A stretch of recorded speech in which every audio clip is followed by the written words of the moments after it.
Santísima nos encomendamos. Dios te salve María, llena eres de gracia, el Señor es contigo. Bendita tú eres entre todas las mujeres, y bendito es el fruto de tu vientre Jesús. Santa María, Madre de Dios, ruega por nosotros los pecadores, ahora y en la hora de nuestra muerte. Amén. Gloria al Padre, y al Hijo, y al Espíritu Santo. Nos podemos sentar mientras van llegando las demás personas.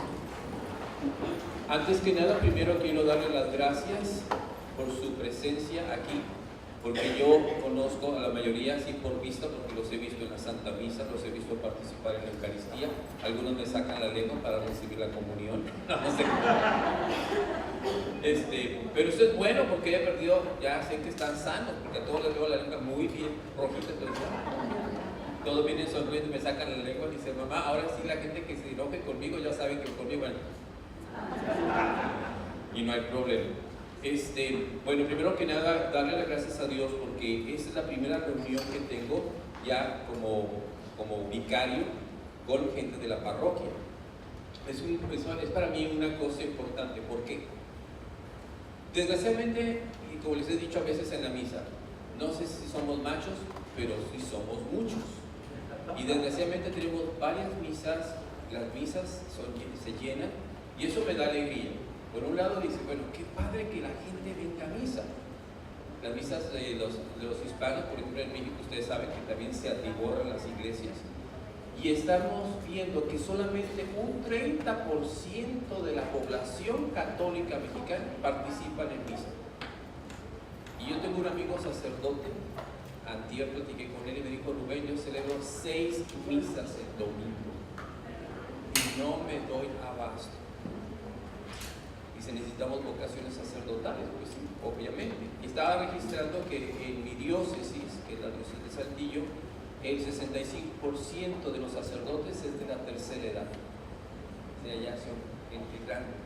Entonces hay una crisis en esta situación por vocaciones sacerdotales.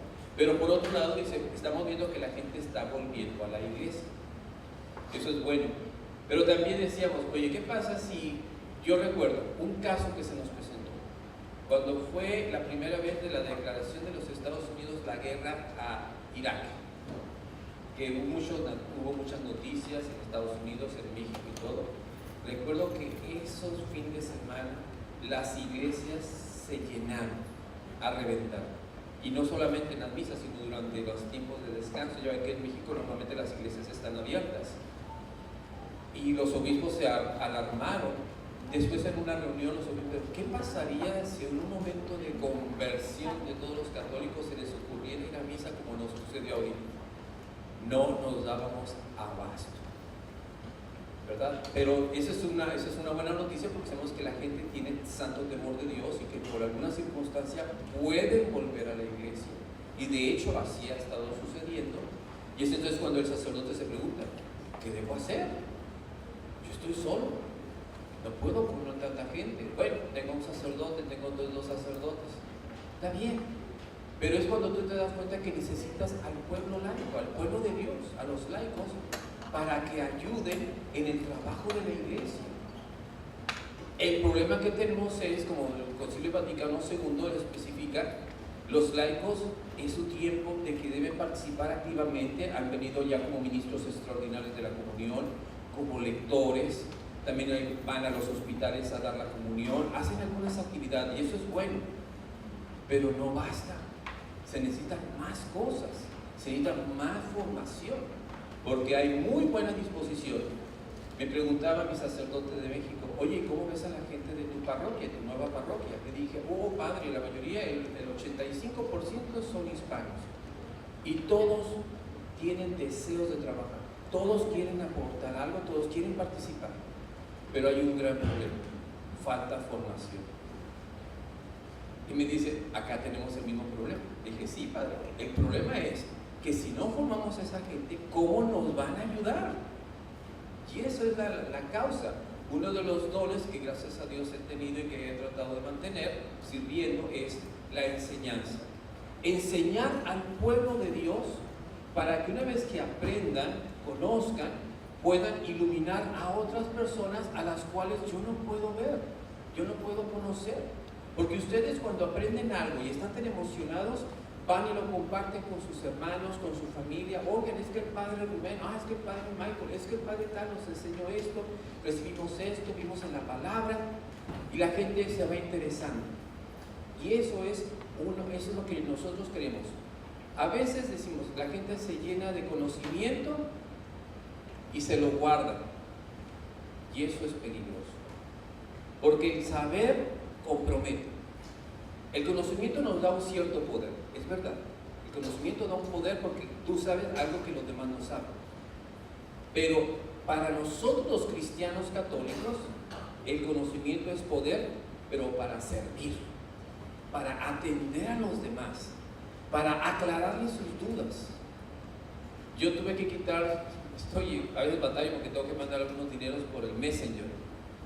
Pero me llegan mensajes por el Messenger de gente, padre, es que usted que conoce, mire, pasa esto.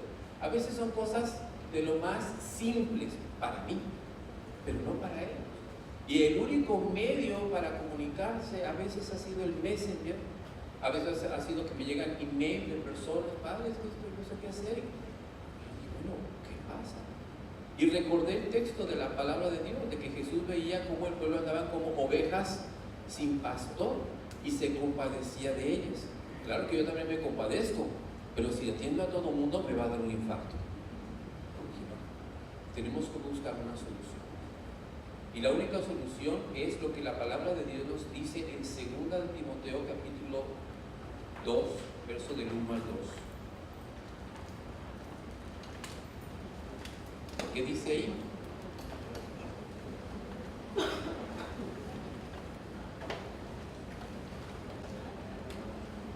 Dice 2 de Timoteo capítulo 2, versos 1 y 2. Dice, y tú, hijo mío, hazte fuerte con la gracia de Jesucristo.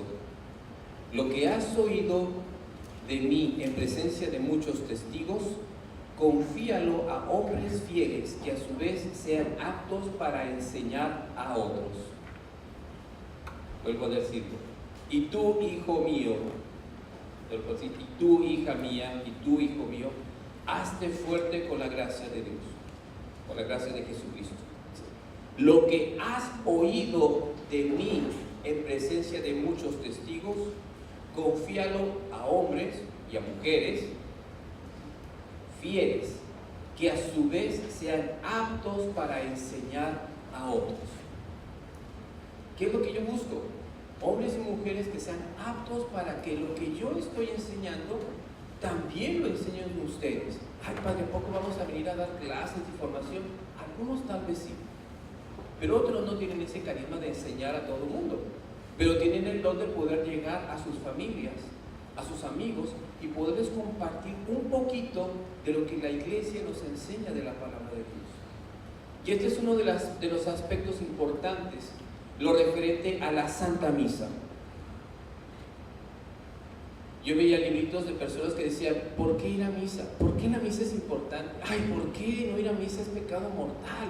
Y la gente pregunta y hace y dice, bueno, es que hasta he visto chistes en la televisión a través de eso. Había un chiste de uno muy famoso que decía, pues es que voy a ir, párense, hínquense, siéntense, párense, hínquense, siéntense, siéntense, párense, hínquense. Y la gente se reía, pero pues sí nos reímos porque así es la misa. Si lo ves así de fuera y no ves, entonces paren y se hincan, se sienten, se paran y se sientan. Pues ¿qué están haciendo? No hay comprensión y hacemos chistes de eso, ¿sí?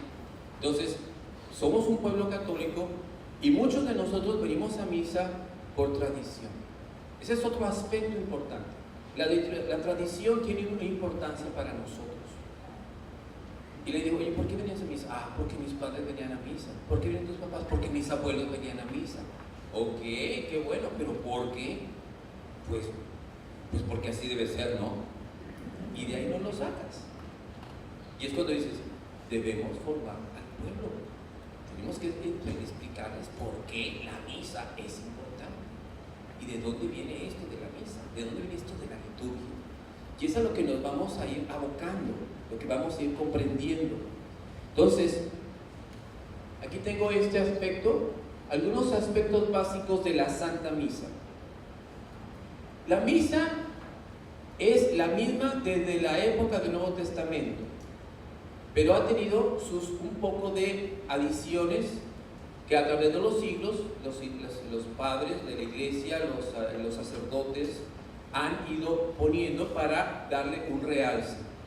El centro de la Santa Misa exclusivamente es el momento de la consagración, cuando el sacerdote toma el pan y el vino y lo consagra para transformarlo en el cuerpo y la sangre de Cristo. Pero todo esto reviste lo que es, como decimos, un anillo de oro, y el centro de ese anillo es el diamante, y ese diamante es la consagración del cuerpo y la sangre de Cristo.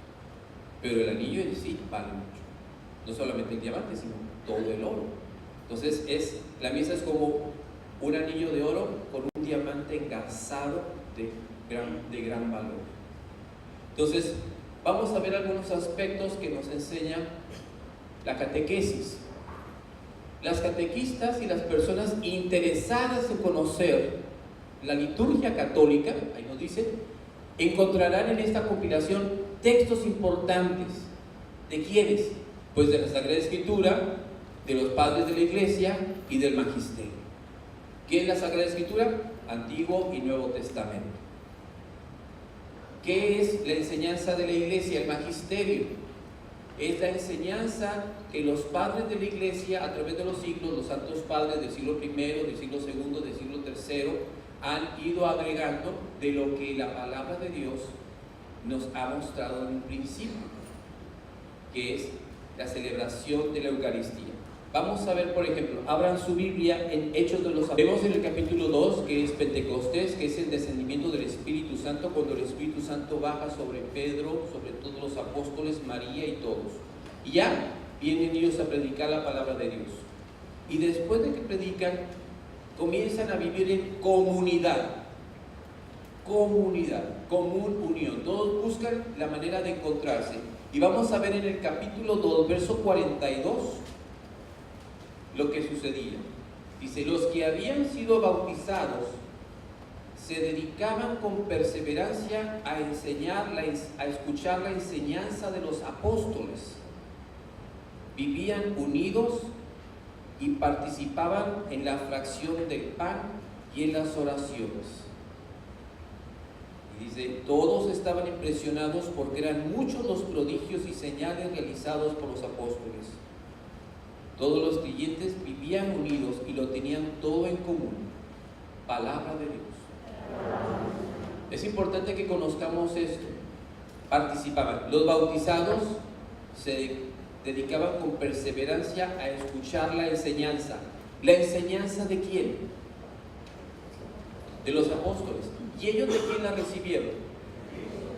Muy bien, entonces nosotros estamos llamados también a escuchar la enseñanza de los apóstoles que se nos da, y que de ahí nosotros lo vamos a dar a otros. Ese es el propósito. Siempre fue así. Por eso el cristianismo, gracias a eso, fue diseminando, fue creciendo, se fue yendo hacia Europa, hacia Asia, hacia África y después al continente americano, y ahora pues ya también en el continente europeo y el continente en Australia. En todas partes hay cristianos. Entonces vamos conociendo que de ahí de ese texto está lo que inicia lo que es la misa. Cuando empezamos la Santa Misa, después de que pedimos perdón, que nos pidamos perdón por nuestros pecados, nos sentamos y empezamos ¿con qué cosa? Las lecturas de la palabra. Esas lecturas es la enseñanza, porque te daba la palabra de Dios. Y luego venía la fracción del pan, que viene siendo la liturgia eucarística, donde vamos a pasar ahora después de mi homilía y las peticiones del credo y todo, pasamos a la liturgia eucarística, a la fracción del pan, del cual todos participamos. Muy bien, ahora vamos a ver, aquí tenemos al Papa Benedicto XVI. Dice: muchos de estos textos proceden del libro El Espíritu de la Liturgia, que es una enseñanza que el Papa Benedicto dio para hacernos comprender el misterio de la Eucaristía.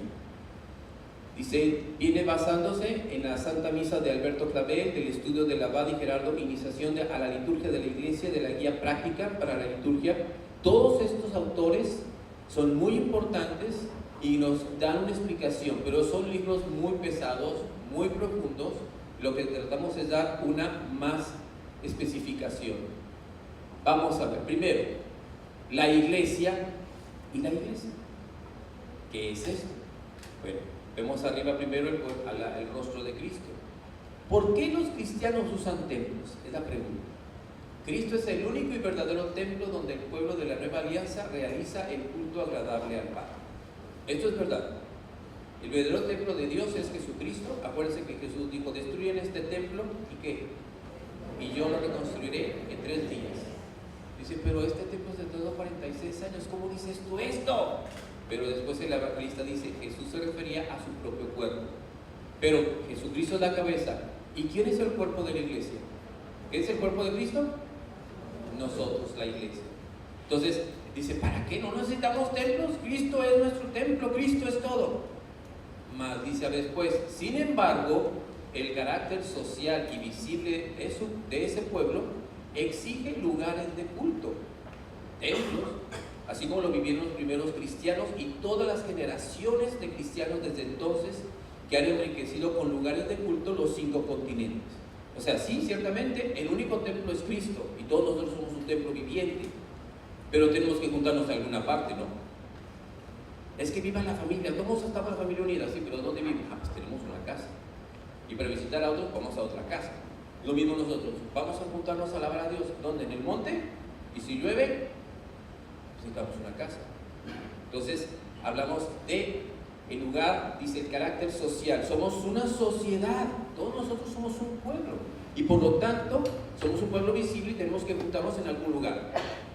Muy bien, vamos a aclarar.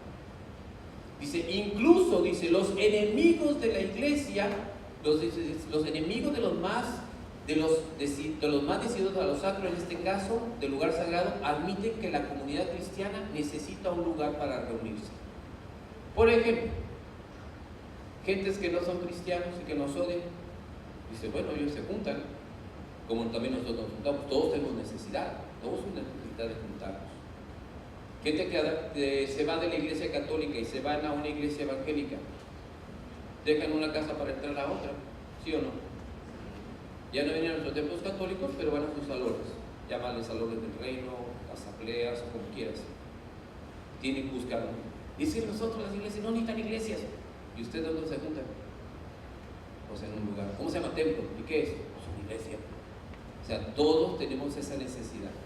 Esta es indiscutiblemente una función fundamental de la iglesia como edificio, que la distingue también de la forma clásica del templo de todas las religiones. Yo no sé, pero por ejemplo, existen templos paganos. Aquí cerca, por aquí yo veo que hay un templo budista, nomás lo veo de fuera, por fuera me asomo y digo, bueno, pues quién sabe qué tendrán allá adentro. Pero pues he visto revistas, ¿verdad? Y todo de templos paganos, ¿verdad? De los hindúes, donde está Ganesha, donde está el Trimurti. No necesito entrar, mejor veo por fotografías, ¿verdad? Tuve la oportunidad, bueno, casi empujado a la fuerza de entrar a una mezquita musulmana. No quise entrar, pero tenía que entrar y dije, bueno, yo como quiera antes de entrar oré, y yo adoro al verdadero Padre y Espíritu Santo. Y aquí entro y me la pasé orando y orando, pidiendo al Señor por la conversión de ellos. ¿Sí? Ya mientras me estaba echando. Esto es algo que los niveles, los alterados. Pero dije, bueno, pero ya cumplí mi misión. Pero bueno, tenemos conocimiento que existen templos, todas las religiones tienen sus templos.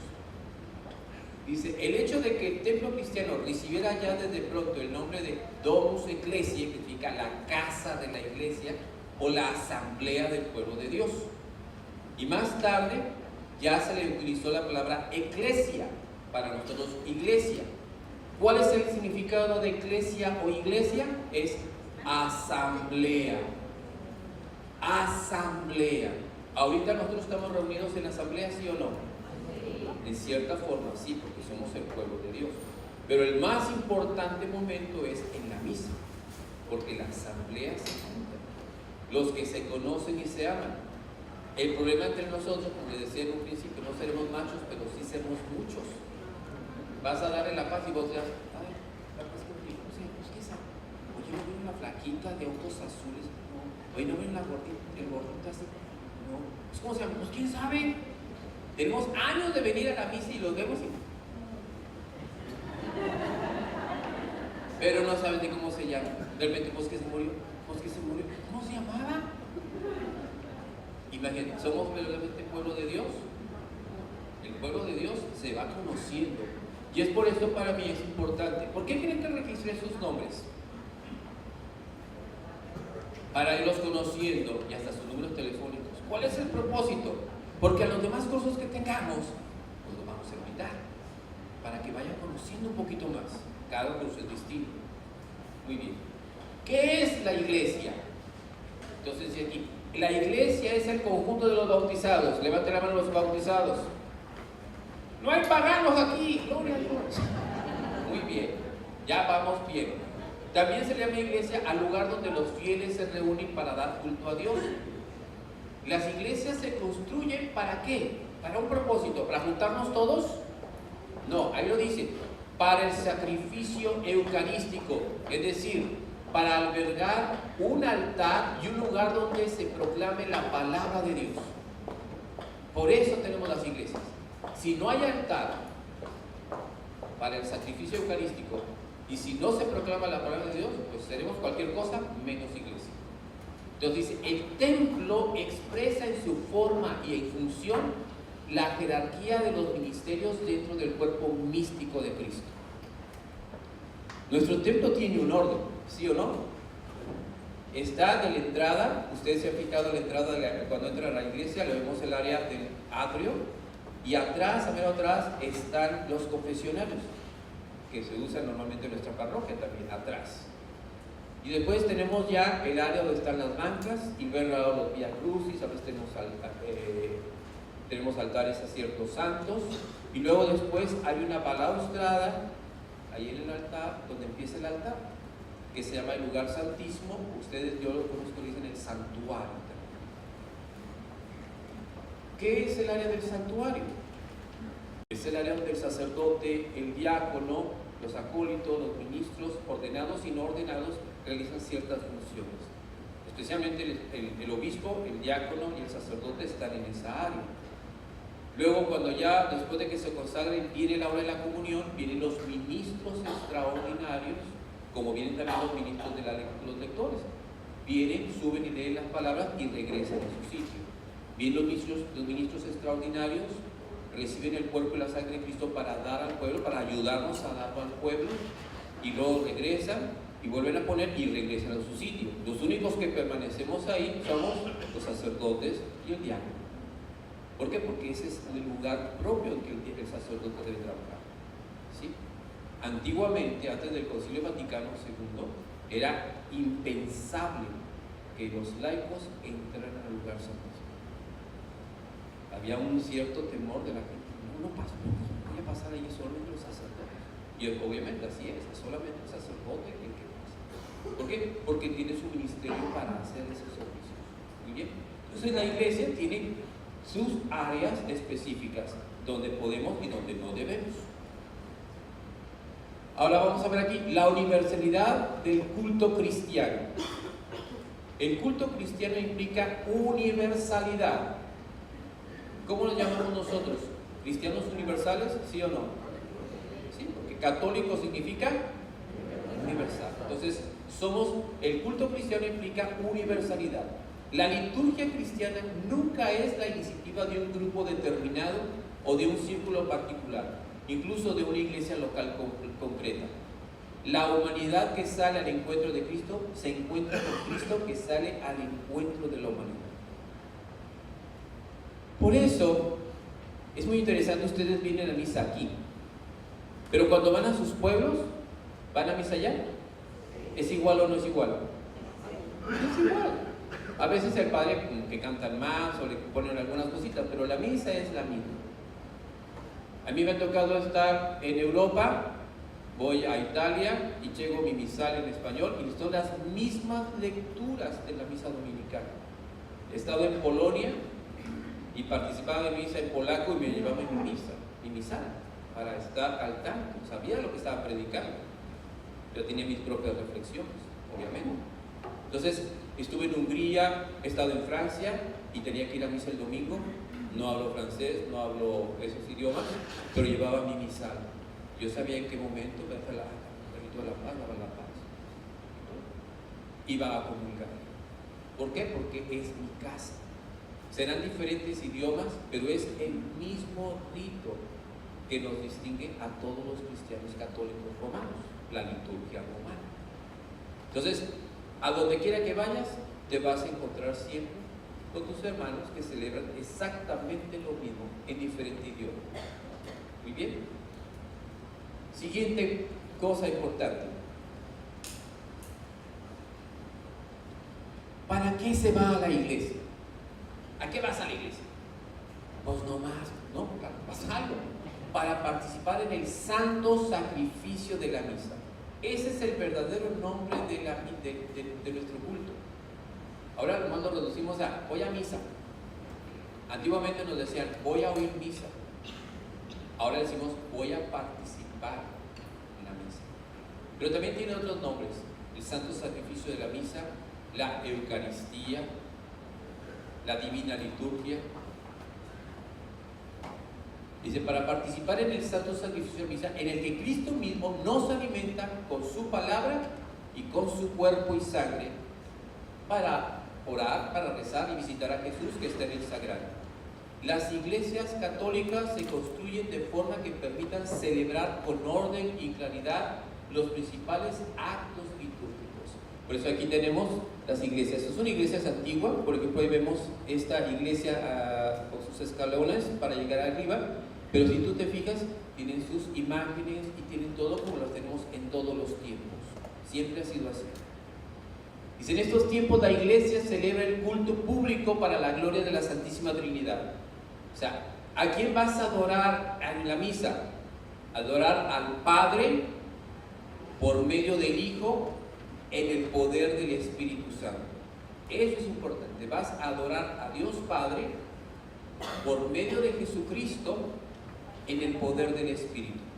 Vamos a explicar. Todo culto va a Dios Padre. ¿Por qué? Porque el Padre Eterno es nuestro destino final. Jesús dice, yo soy el camino, la verdad y la vida. Nadie va al Padre si no es a través de mí. Entonces, Jesús dice, qué bueno que vienes a mí, pero yo te voy a llevar al Padre. ¿Sí?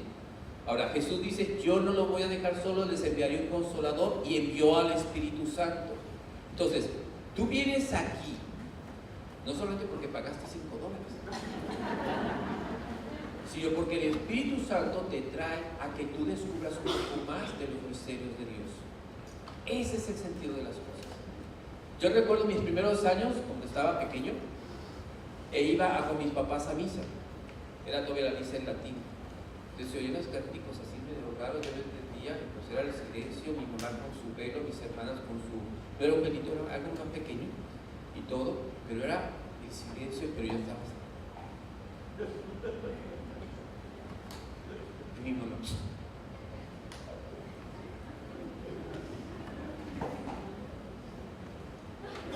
Porque veías así los angelitos o cositas así como que te llaman, y mi mamá, atención. Pero pues yo no entendía, pero me admiraba porque decía, imagínate un chiquillo de 7, 8 años y llegas a un templo así altísimo con unas puertas altas, o sea, a mí me impresionaba esa altitud. Dice, ¿por qué las puertas son tan grandes, papá? Pues para que entre el altísimo, mijo. Pero ¿por dónde está? Pues así me decía, papá, ¿por qué porque ya ven las iglesias catedrales sagradas? Papá, ¿por qué las puertas tan altas? Pues para que entre el Altísimo, mijo. ¿Y quién es el Altísimo? Pues Dios. ¿Y dónde está? Pues aquí. ¿Dónde? Pues es Dios, no lo puedes ver, pero aquí está. Yo me admiraba, pero bueno, eran conceptos que se me iban quedando. Pero un lugar sagrado. El lugar es sagrado. Entonces, lo mismo aquí, la palabra dice, venimos a dar el culto a Dios. Entonces, ¿son lugares para qué? Fíjense muy bien lo que dice ahí. Ofrece el sacrificio de Cristo sacramentalmente presente en medio de la asamblea. Dice, estas iglesias son también lugares de recogimiento y de oración personal. Un gran hombre que ya murió hace años. Él era luterano, pero se convirtió a la fe católica. Era religioso. Y él dice que él encontró amor a la Iglesia Católica en Europa, porque su madre, cuando quería salir a orar, entraba a un templo católico. Y él entraba con su mamá y le decía: mamá, nosotros somos de esta fe. Su mamá dijo: pero es el único lugar en que yo percibo la sagrada presencia de Dios. Y dice: yo me sentaba y veía como mi mamá se sentaba nada más. Mi mamá, yo veía que la gente llegaba con rosarios o sus novenas, pero mi mamá nada más guardaba silencio porque era luterana, no sabía rezar como nosotros, pero salía llena. Dice: y eso fue lo que abrió mi corazón hacia una posición positiva hacia el catolicismo. Después, en la Segunda Guerra Mundial, dice, recibimos mucha ayuda, y fue cuando yo después me acerqué a la fe católica y me convertí a la fe católica. Entonces, por la solemnidad de la liturgia, por la solemnidad de nuestros templos. Por eso nosotros debemos enseñar a nuestros hijos que respeten el lugar sagrado, que respeten el lugar, porque está la presencia de Dios. Tengo otro amigo, no era ni cristiano, era de origen musulmán, y un testimonio fuertísimo que compartió en Radio María. Y él me dice que tenía curiosidad de la fe católica por un libro que leyó sobre la Virgen María. Y él entra con una mujer a la Iglesia Católica por primera vez en su vida, porque jamás había entrado más que en la mezquita. Y cuando entró, vio a un sacerdote que venía con un hábito y con la pistola morada, iba a confesar, y le entró pavor. Dice: cuando yo entro y veo así el edificio grande y viendo a este hombre con un vestido de blanco con una cosa morada, dice: algo va a pasar. Dice: y salió corriendo. Pero dice: salí de la lluvia para caer en el charco, porque fue y se metió en la capilla del Santísimo. Y se metió ahí y dice: ahora ¿dónde está la salida? Y pues no era la salida. Y dice, pero de repente dice: vi hacia adelante y una cruz de oro con algo blanco en el centro. No sabía que era el Santísimo Sacramento, el centro de nuestra fe. Pero dice que él sintió que alguien vino y lo abrazó con un amor que él cayó. Se quedó sentado, se quedó, y con un silencio. Hasta el rato vino el sacerdote y dije: ¿qué está haciendo aquí? No sé, pero no me quiero salir de aquí. ¿Por qué? Porque me siento amado, alguien me abrazó. Y el padre volvió a ver a Jesús. Y él se acercó y ahorita se convirtió a la fe católica, se bautizó y ahorita está estudiando para sacerdote. Claro que su familia lo quiere matar, se imaginarán, pero pues él ya tiene su convicción en Cristo. En la sacralidad del templo, la presencia del Señor lo llenó. Otro testimonio que tengo de una mujer que no es católica, es evangélica. Ella nació evangélica, pero va a los grupos de oración de San Antonio, Texas. Y ellos oran mucho, alaban al Señor y cantan para que la manifestación, la presencia de Dios llene el lugar. Y un día una de las muchachas católicas dice: pues yo voy a ir a la capilla católica a hacer oración ante el Santísimo. Y ella le dio curiosidad: pues yo quiero ir contigo. Pero ella siempre ha sido evangélica.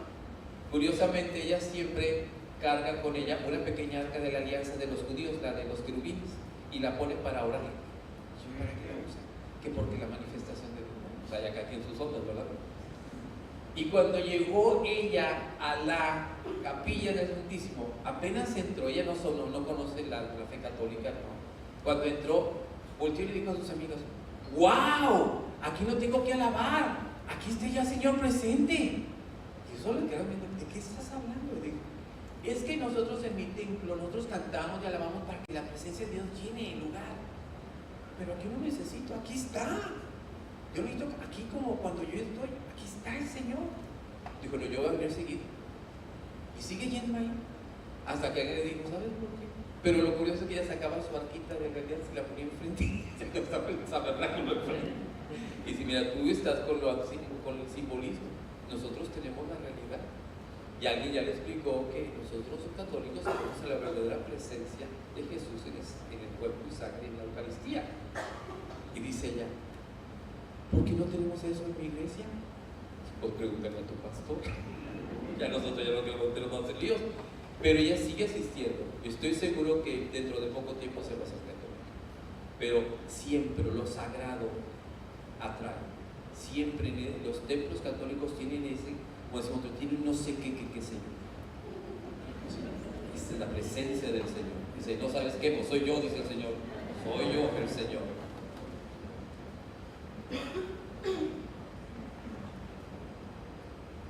¿Cómo deben construirse las iglesias?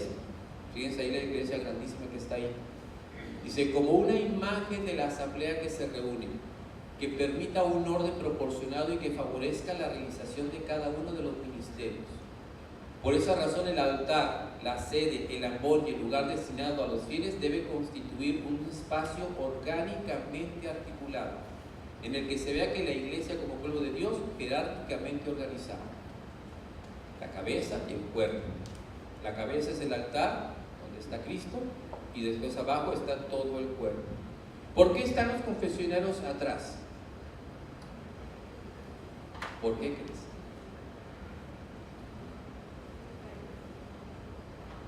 Claro, porque el lugar es santo.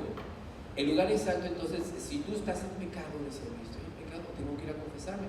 Entonces entras y en la entrada están los confesionarios. Antiguamente, los bautisterios para bautizar también estaban afuera, estaban allá hacia afuera, porque se recibía a los niños, a lo mejor ustedes en sus pueblos, en mi pueblo sí es así, el bautisterio está allá también a la entrada. Se recibe al niño, el sacerdote lo recibe en la puerta con la familia, entra, lo bautiza y luego ya viene caminando, ¿verdad?, para la consagración de todos. Muy bien, también por eso los confesionarios están atrás, porque dices, pequé, te manchaste, vienes y te purificas otra vez ahí en la confesión, que es como un bautismo, te purifica la sangre de Jesús, quedas limpio y ya puedes entrar de nuevo a la casa del Señor. Todo tiene su significado, ¿sí? Muy bien, aquí lo tenemos. ¿Qué sucede en la iglesia durante el culto? Nuestro culto católico. Dice, en la iglesia se da el encuentro entre Dios y el hombre cuando la comunidad cristiana celebra la liturgia. Liturgia. Una palabra rara, ¿verdad? Dice, Dios desciende hasta el hombre y lo eleva hasta él, convirtiendo la iglesia en el lugar por excelencia de todos los lugares de culto, y en realidad es una reunión santa y sagrada. Mucha gente dice, ¿para qué voy a la iglesia? Yo en mi casa tengo mis santitos y ahí tengo mis altarcitos. Sí, he visto altarcitos con 15 San Judas Tadeos que yo me quedo asustado. Dije, pues sí, estos altares están bien revoltosos. Si tienes un altar en tu casa, es una cruz o un crucifijo, una imagen de María, una imagen de tu santo favorito, unas estampitas, tu Biblia, tu rosario, tu libro de oraciones. Pero vas a algunos que dices, 3 vírgenes de Guadalupe, 2 de Fátima, 5 cruces y el niño Dios. Y yo, a ver, ¿cómo está este altar? Entonces hay que educar al pueblo de cómo debe ser un altar católico en la casa. Ese es el lugar donde la familia se debe reunir y está muy bien. Entre semana, muy bien. Cuando hay un problema, vamos ahí todos. Yo también tengo mi lugar allá con mi familia. Mamá, es tiempo de orar y vamos a donde está la imagen del Señor de la Misericordia. Y ahí nos ponemos a orar, ¿verdad? Mamá, oye, necesitamos esto, vamos ahí. Mamá enciende su vela y nos ponemos a orar. Ese es el altar familiar. Que qué bueno que lo tengamos y lo limpiemos y lo mantengamos. Eso sí, bendigan sus imágenes, por favor. Segundo, es acá, la casa del Señor, el verdadero altar de Dios. Así es que, si tú prefieres el de tu casa que la casa del Señor, ahí sí hay pecado, porque estamos cambiando lo valioso por lo que no es tan valioso. ¿Sí? Yo tengo también aquí como me regalan, ¿qué hago con ellos? Póngalos en cuartos diferentes. Sí, debe ponerlos en cuartos. Sí, no debe. No, la cuestión es que tengan muchos crucifijos. Por favor, pongan un crucifijo en un cuarto, en otra recámara, en otra recámara. Las imágenes de la Virgen lo mismo, pero su altar familiar, una cruz, una imagen de la Virgen y todo, para que se vea adecuado. Y así cuando vemos a hacer, dice, órale, esto sí saben. Muy bien. La iglesia es casa de oración. ¿Por qué? ¿Quién es el verbo encarnado? Una palabra medio rara. ¿Qué es verbo encarnado? A ver, ¿qué entienden ustedes por verbo encarnado? La palabra de Dios hecha hombre. ¿Y quién es la palabra de Dios hecha hombre? Jesucristo. Es el mero mero. Entonces, aquí es donde encontramos nosotros lo importante. La palabra de Dios se hizo carne. O sea, la palabra creó todas las cosas. El cielo, la tierra, el universo, todo. A ti y a mí. Y es Jesucristo. La humildad de Dios de hacerse hombre como nosotros. Dice, el verbo encarnado es el nuevo templo en el que se celebra el culto de la nueva alianza. Pero esto no invalida que el verbo encarnado se haya establecido en un templo hecho por manos de hombres. Dice, porque Él mismo ha querido hacerse presente de modo verdadero, real y sustancial en las especies eucarísticas. ¿Cuáles son las especies eucarísticas? Él me dice, el pan y el vino. Efectivamente, el pan y el vino son las especies que van a ser consagradas para transformarse en el cuerpo y la sangre de Cristo. ¿Por qué vamos a dar mucho hincapié en esto? Tristemente, en estos últimos 50 a 60 años, la gente no cree en la presencia real de Jesús en la Eucaristía. ¿Se acuerdan cuando estudiábamos catecismo? Parece que es pan, pero es el cuerpo de Cristo. Parece que es vino, pero es la sangre de Cristo. Es la realidad. Se llama ese fenómeno o milagro, se llama transubstanciación. O sea, las sustancias del pan y las sustancias del vino se transforman en el cuerpo y la sangre de Cristo. Pero los accidentes, lo externo, ahí permanecen. Es un misterio, no lo podemos describir. Pero es real. Es real. Yo recuerdo el primer día que yo celebré mi primera misa y estaba tomen y coman todo de porque esto es mi cuerpo. Y yo no me la creía. Estoy consagrando el pan. Se está transformando en el cuerpo y la sangre de Jesús. Dios mío, qué misterio. Pero lo seguía haciendo más o menos. Hasta que un día me cayó el 20. Que estoy hasta yo. Quedé impresionado. Dije, está Jesús aquí presente. Yo creo que Dios, claro que estoy aquí. Claro que estoy aquí, porque soy yo el que lo prometí. El que tú creas o no es independiente. Yo prometí estar con ustedes todos los días. Y es lo que impresiona a un sacerdote. Por eso el sacerdote se postra cuando consagra. Todos ustedes están de rodillas. Pero yo también, después de que consagro el pan, me pongo de rodillas. Y digo, te adoro. Y creo en tu presencia. Tomo el vino, lo consagro, digo las palabras consagratorias y me pongo de rodillas. Te adoro, porque creo que tú estás aquí realmente presente. O sea, como ustedes lo hacen, yo me gustaría más tiempo estar de rodillas como ustedes, porque se me duelen los pies estar tanto de pie, pero dije, Señor, pero aquí estoy, creo en tu presencia y por eso hago esto. ¿Sí? Entonces, aquí nos lo dice, Él ha querido estar presente. Dice que se consumen durante la celebración o se reservan para la comunión y veneración de los fieles. Por eso ahí nos dice, por eso es recomendable que el lugar destinado a la reserva de la Eucaristía sea una capilla donde los cristianos puedan ir a orar. Partes de la iglesia, ¿cómo están? Ahí está la primera. Las iglesias tienen varias zonas principales como el bautisterio, la nave y el presbiterio. ¿Qué es el bautisterio? Es la parte de la entrada. En nuestra iglesia no lo tenemos. Aquí en Reina de la Paz no hay un bautisterio. Nada más lo usamos cuando se requiere, sacamos la pila del bautismo. El bautisterio es el lugar donde el pueblo puede participar en la celebración del bautismo. Puede ser un edificio separado, una capilla o un lugar diferenciado puesto en una posición destacada, también cuando se le coloca a veces cerca del presbiterio, como en nuestro caso. Es un bautisterio móvil, lo sacamos, aquí están los del equipo del bautismo, viene inmediato y lo ponemos en el centro, enfrente del altar, se bautizan a las personas y todo, y luego lo volvemos a guardar a un lado, ¿sí? Y ahí lo que el Papa dice, ¿verdad? Dice, los padres de la iglesia consideraron la historia del mundo como una gran semana de 7 días que tendría su paralelismo con las edades del hombre. El octavo día, ¿cómo que el octavo día? Pues no son 7 días. Fíjense lo que dice aquí. El octavo día expresaría el tiempo nuevo que comienza con la resurrección. O sea, lunes, martes, miércoles, jueves, viernes y sábado. El domingo es el séptimo día ahora, pero es el día de la resurrección, es el octavo, de acuerdo al Antiguo Testamento, que simbolizaba nueva vida, nueva creación. Por eso muchas capillas, los bautisterios tienen octagonales, los otros son redondos, pero normalmente son octagonales. Cristo es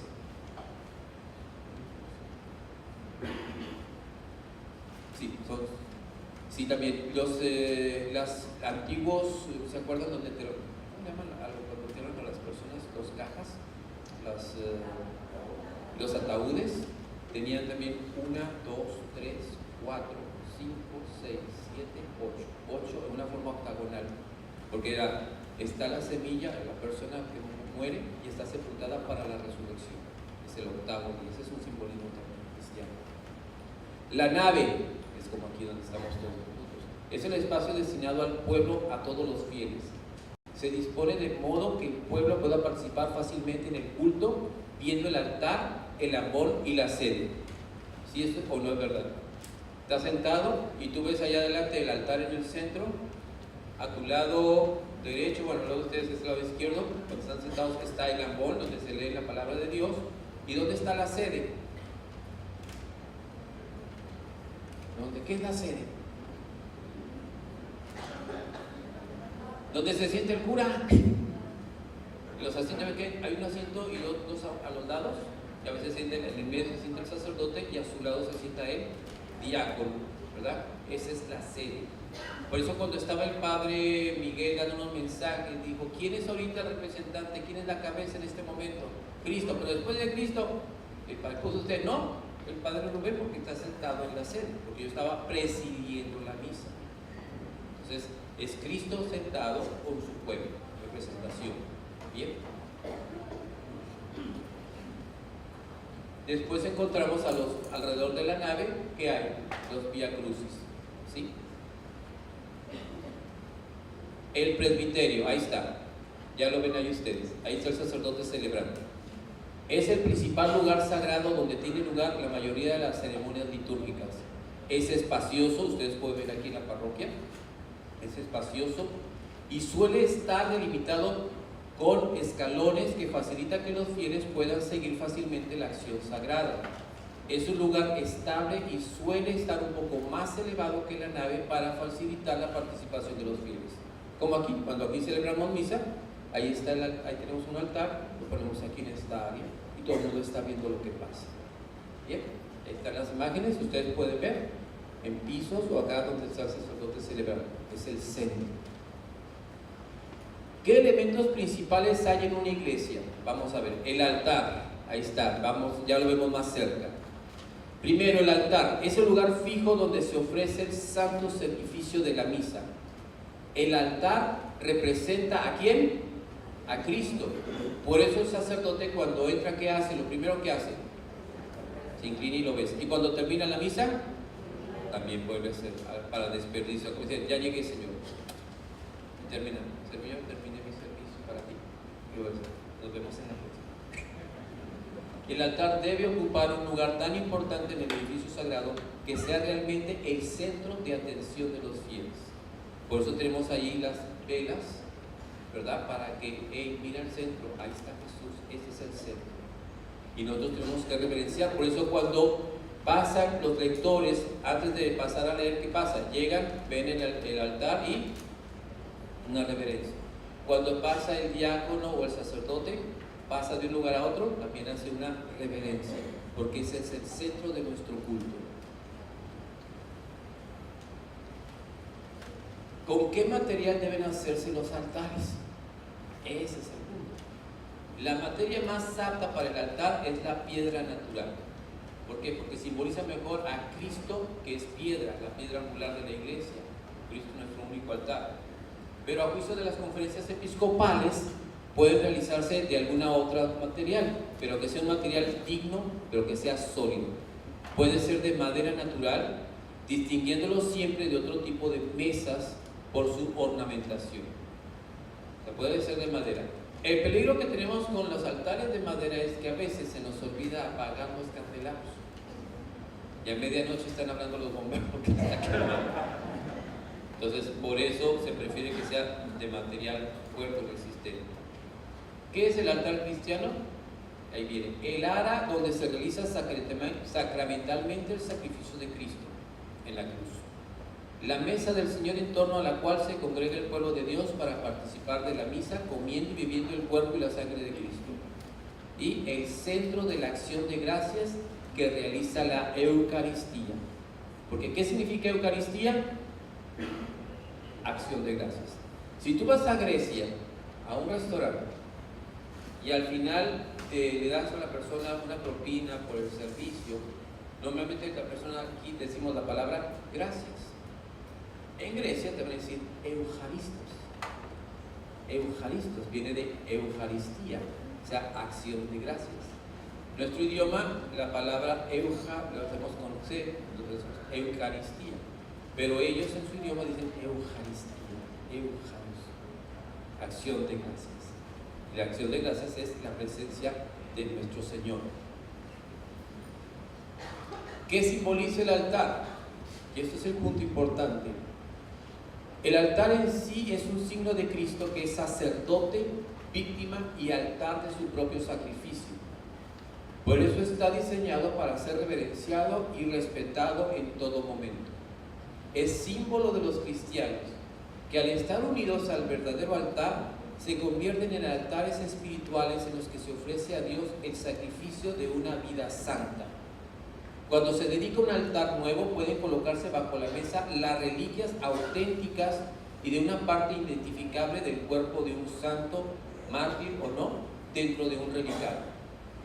Aquí tenemos un altar, pero no tiene para la reliquia, por eso se puede mover. Pero nuestros altares, por ejemplo, aquí en la parroquia, tienen una reliquia ahí. Si van ustedes a las iglesias antiguas, ven en la parte central, es como un cuadrito que le llaman ara, y en ese cuadrito adentro hay una reliquia de un santo, de algún mártir. Por eso también se tiene reverencia. Eso está en base al libro del Apocalipsis, que dice que debajo del altar de Dios estaban las almas de los mártires, que clamaban a Dios: Señor, ¿hasta cuándo? ¿Hasta cuándo vas a permitir que esto suceda? Y si a todos se les dio que se dieran unas vestimentas blancas a que esperaran el tiempo del juicio de Dios. Por eso tenemos las reliquias de santos allí. Es un lugar sagrado, siempre. Muy bien.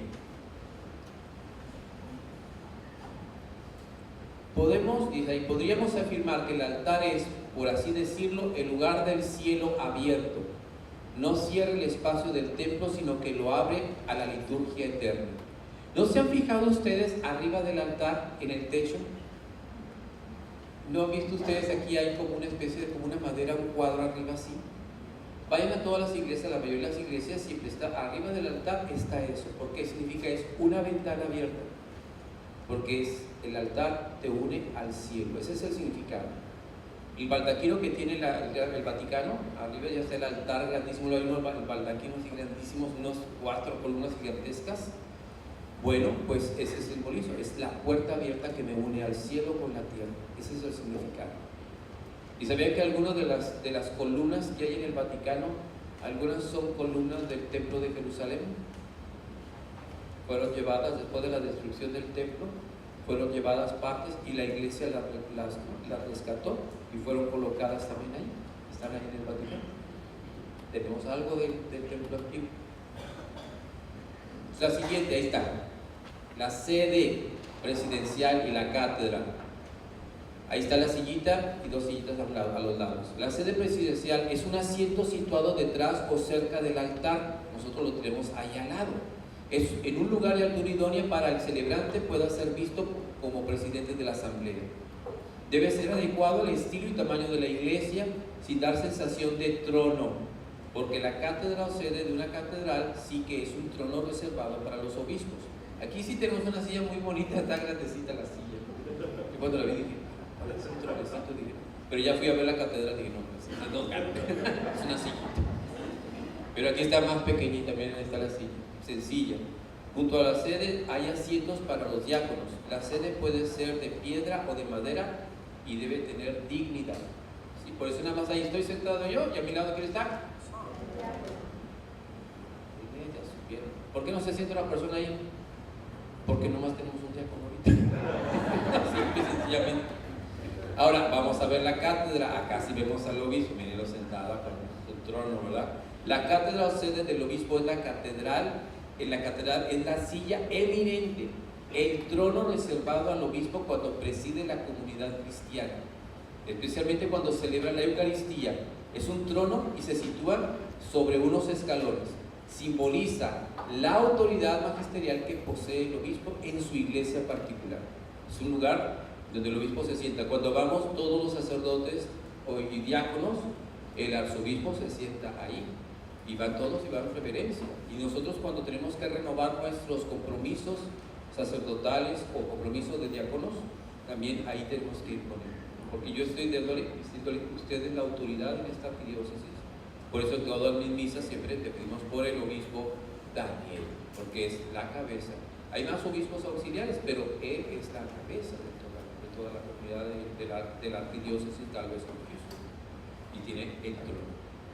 ¿Por qué? Ay, porque se cree un rey. No, porque es la representación de Jesucristo. El obispo tiene todos los poderes para realizar. Él puede ordenar sacerdotes, puede excomulgar, puede exorcizar, puede predicar la palabra, puede hacer todo. Él tiene todo el poder. El sacerdote tiene un poder delegado. Podemos celebrar la Eucaristía, puedo confesar, puedo dar la absolución, puedo bautizar, pero no puedo confirmar si no me lo autoriza él. Es decir, Padre Rubén, no voy a poder ir allá, así es que te delego a ti para que confirmes. Yo lo puedo hacer. Si lo hago sin su permiso, entonces cometo un pecado. Por eso siempre en la iglesia tenemos autoridad y sujeción unos a otros en Cristo. Muy bien. La catedral. ¿Dónde está la cátedra del obispo? ¿Dónde dice la catedral? ¿Dónde está la cátedra del obispo? ¿Es la más importante de todas las iglesias? Sí. Simple y sencillamente. La catedral es el centro de todo el cristianismo. En este caso, nuestra arquidiócesis. La catedral es la iglesia donde el obispo tiene su cátedra, su silla de autoridad, símbolo de magisterio y de la potestad del pastor de la iglesia particular y signo de la unidad de la fe de los creyentes que anuncia el obispo como pastor de la iglesia. El obispo es el mero mero. Pero ¿qué pasa cuando viene el papa? Entonces el arzobispo le cede el lugar. Es obispo de Roma, tiene su cátedra, pero como obispo universal, él tiene el derecho de sentarse ahí, pero se lo pide. Voy a visitar, claro, está en su casa, está en su silla, usted manda. Así es, para que vean cómo va el orden de nuestra iglesia. Por eso es una sola iglesia. El ambón, palabra chistosa, pero pues ahí está, ahí lo tenemos. El ambón es una tribuna elevada, estable, que sirve fundamentalmente para proclamar la palabra de Dios desde el presbiterio o cerca de él.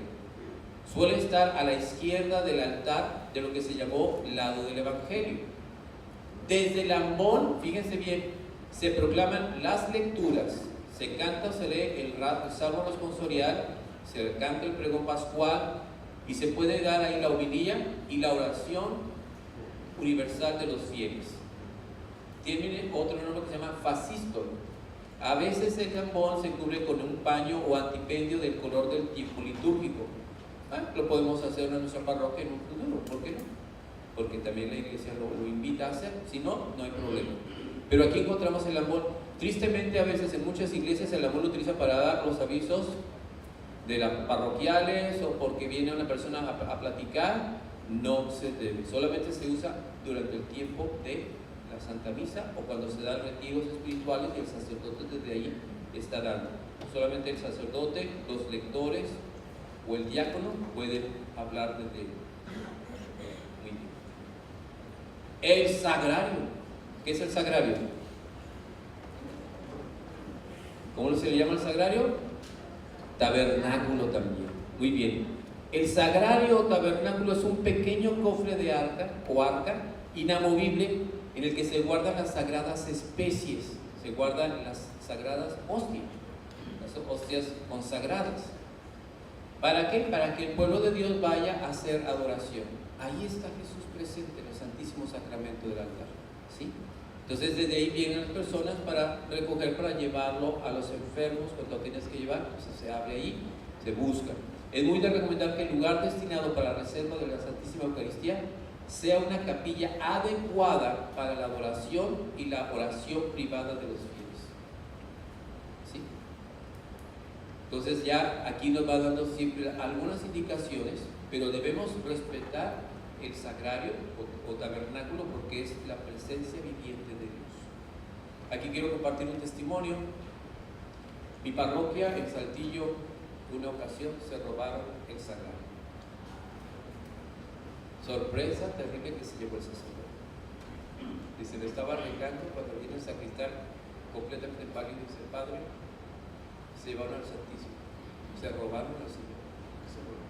Dice: yo salí, llego y lo tenían, el Santísimo Sacramento o el tabernáculo lo tenían arriba de un pedestal.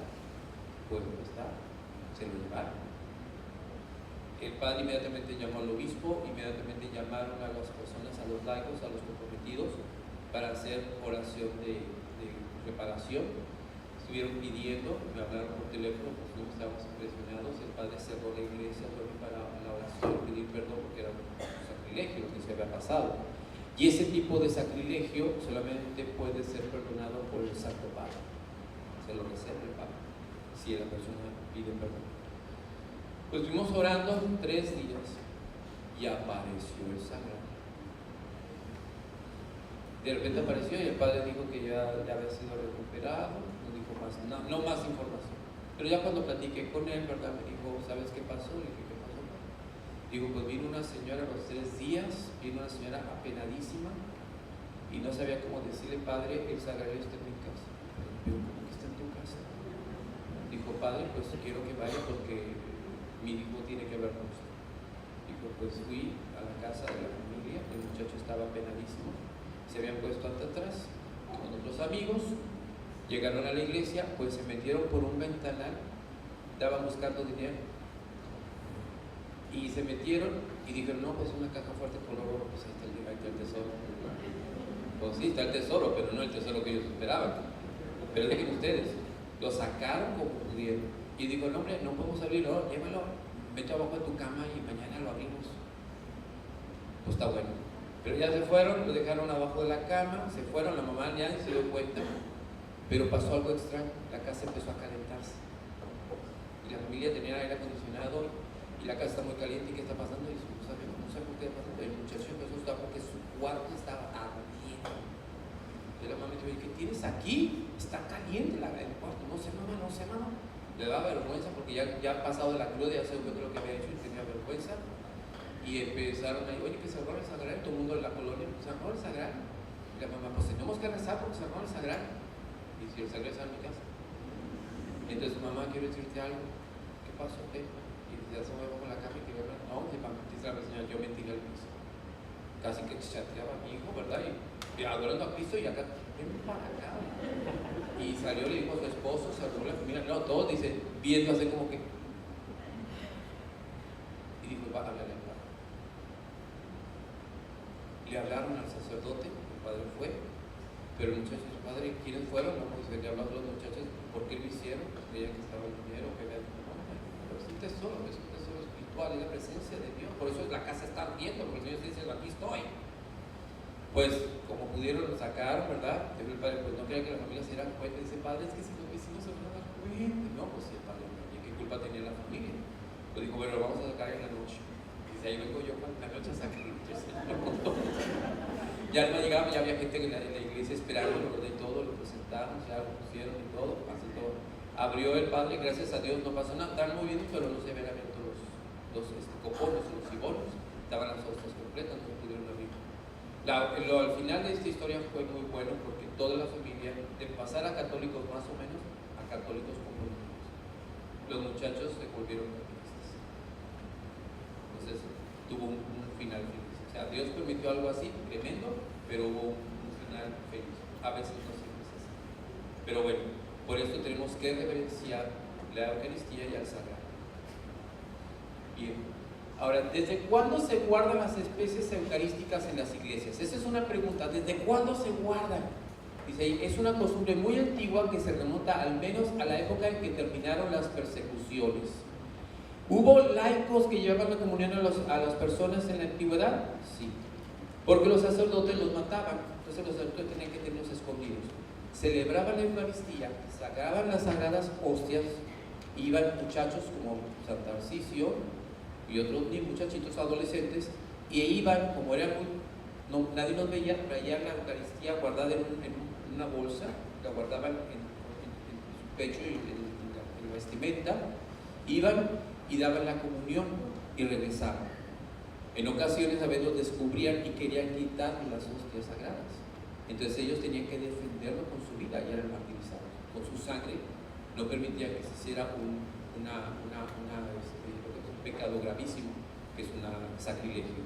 Entonces por eso la Eucaristía ha sido el tesoro de siempre de la Iglesia Católica. Bien. ¿Dónde ha de estar situado el sagrario? Dice, en una parte de la iglesia o oratorio verdaderamente noble, destacado, convenientemente adornado y apropiado para la oración. Aquí lo tenemos en el centro del altar, el altar antiguo. Ahí está arriba en el sagrario. Dice, este lugar debe ser muy destacado, verdaderamente noble y debidamente decorado. Miren allá cómo está el tabernáculo. Está muy dorado, está muy bello, precioso, como que le falta brillo, ¿no? No sé si se debe limpiar o se deba renovar para que destelle su belleza en el centro del altar. Bien. Dice, el espacio que rodea el sagrario debe conducir a la adoración y la oración personal. Por eso el pueblo suele contar con asientos reclinatorios y libros de espiritualidad o de la Sagrada Escritura. El crucifijo. Nosotros no tenemos, porque tenemos ahí grandísimo atrás el maravilloso mosaico que tenemos en la iglesia. A mí me encanta el mosaico que tenemos del crucifijo. ¿Dónde se sitúa? El crucifijo se sitúa en el altar. También puede estar cerca de él o de modo de retablo en la pared del fondo del presbiterio. Nuestra parroquia está al fondo del presbiterio. Hermosísimo Cristo. Cristo en la cruz nos recuerda que es la misa, que la misa es la renovación incruenta del sacrificio del Calvario. Fíjense bien esto del sacrificio incruento. Hay un sacrificio cruento, que es cuando Jesucristo muere en el monte Calvario. ¿Había gente ahí? ¿Sí o no? ¿Quiénes estaban en ese lugar? ¿Recuerdan ustedes? María, Juan, las mujeres piadosas. ¿Quién más estaba? Los soldados. ¿No más estaban ellos? Estaban los fariseos, los enemigos, los ladrones, ¿sí? Y le decían, si eres el Hijo de Dios, bájate. Se burlaban de él. Otra gente dice que se golpeaban el pecho porque se agachaban, lloraban, otros nomás pasaban y se retiraban. El Evangelio nos describe todas las personas que estaban allí presentes. ¿Saben ustedes que esas gentes nos representan a nosotros? Algunas veces podemos ser como María, piadosamente ahí, como las mujeres, o a veces podemos ser los terribles pecadores que estamos injuriando. Cuando vivimos un momento de crisis, ¿dónde estás, Dios? Y estamos gritando, ahí estabas tú, gritándole a él, como los soldados, o como los fariseos, o como los ladrones. Todas estas manifestaciones es la misa. Y cuando se renueva el sacrificio incruento, el cruento es porque fue doloroso, la sangre derramada, y el incruento es con la hostia y el pan y el vino que se consagra. Jesús nos estaba viendo. Quiero que ustedes tengan esta idea. Jesús en el monte de los olivos estaba orando y tuvo una agonía tan fuerte que dice la escritura que sudó sangre. En ese momento, siendo él el Hijo de Dios, te vio a ti y me vio a mí. Nos vio a cada uno de nosotros. Vio nuestra vida, nuestros pecados. Pero Padre, todavía no existíamos. No. Pero como Dios, Él ya sabía todas las creaciones, toda su obra. Y vio tus pecados, los míos, y lo vio todo. Y vio todas las misas que se iban a celebrar. Y vio todos los sacrificios que se iban a cometer. Y vio todas las maldades que los seres humanos íbamos a realizar. Las guerras, las destrucciones, las guerras por la religión. Y vio todo eso. No nos sorprendió. Por eso es un sacrificio cruento e incruento. Pero dijo, yo estoy dispuesto a hacerlo.